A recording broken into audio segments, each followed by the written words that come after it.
త్రిష. ఈ పేరు ఎప్పుడూ మీడియాలో హాట్ టాపిక్గానే ఉంటుంది. తన అందంతో ఓసారి మీడియాలో చర్చనీయాంశమైతే, మరోసారి తనకొచ్చే బిగ్ ఆఫర్స్తో ట్రెండ్ అవుతూ ఉంటుంది. ఇంకోసారి కాంట్రవర్సీలతో హాట్ టాపిక్గా మారుతూ ఉంటుంది. అలా పర్సనల్ అండ్ ప్రొఫెషనల్ లైఫ్కు సంబంధించి ఏదో ఒక వార్తల్లో నెట్టింట్లో దర్శనమిస్తూనే ఉంటుంది. ఈ ముద్దుగుమ్మ కెరియర్ ప్రారంభంలోనే చాలా మంది స్టార్ హీరోలతో ఆడి పాడింది. బడా చిత్రాల్లో నటించి స్టార్ హీరోయిన్గా ఇమేజ్ సంపాదించుకుంది. ముఖ్యంగా తన క్యూట్, గ్లామర్ యాక్టింగ్తో అభిమానుల హృదయాలను కొల్లగొట్టింది. అలా చాలా ఏళ్లపాటు స్టార్ హీరోయిన్గా కొనసాగింది.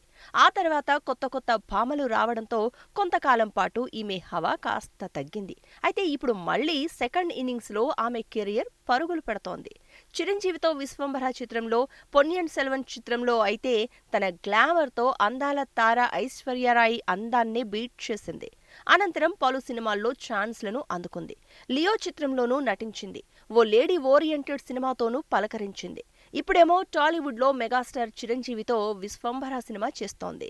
ఇంకా ఆమె చేతిలో పలు సినిమాలు కూడా ఉన్నాయి.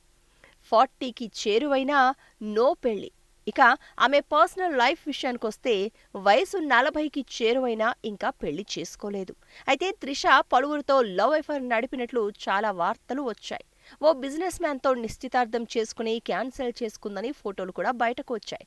రాణా దగ్గుపాటి, ధనుష్, విజయ్ దళపతి సహా పలువురితో త్రిష సన్నిహితంగా ఉన్నట్లు బయట కథనాల్లోనూ రాసి ఉంది. కాంట్రవర్సీల్లో త్రిష. అయితే ఈ మధ్య త్రిష కొన్ని కాంట్రవర్సీల్లో ఇరుక్కుంటోందన్న సంగతి తెలిసిందే. నటుడు మన్సూర్ అలీ, ఓ తమిళ రాజకీయ నాయకుడు ఆమెపై సంచలన వ్యాఖ్యలు చేశారు. ఈ క్రమంలోనే ఇప్పుడు ఆమె మళ్లీ చర్చనీయాంశమైంది. ఇన్నాళ్లకు తన లవ్ అఫైర్స్ పై ఆమె రియాక్ట్ అయినట్లు వార్తలు వస్తున్నాయి. నేను చాలా మందితో డేటింగ్ చేశాను, రిలేషన్షిప్ పెట్టుకున్నాను. కానీ ఇప్పటివరకు ఒక్కటి కూడా వర్కౌట్ అవలేదు. రకరకాల మనస్తత్వాలు ఉన్న వ్యక్తులతో లైఫ్ ఎప్పుడూ సంతోషంగా ఉండదు. పెళ్లి అనేది ఓ బాధ్యత. అది నా వల్ల కాదు అనే అనుమానం కూడా ఓ దశలో వచ్చింది. కానీ ఇప్పుడున్న వయసులో ఖచ్చితంగా నన్ను నేను ఎక్కువగా ప్రేమించుకుంటున్నాను. సెల్ఫ్ లవ్ చాలా ముఖ్యం. అది చాలా బాగుంటుంది. ఒకరి కోసం జీవించడం కన్నా మన కోసం మనం జీవించినప్పుడే లైఫ్కు ఓ అర్థం ఉంటుంది అని ఆమె అన్నారు.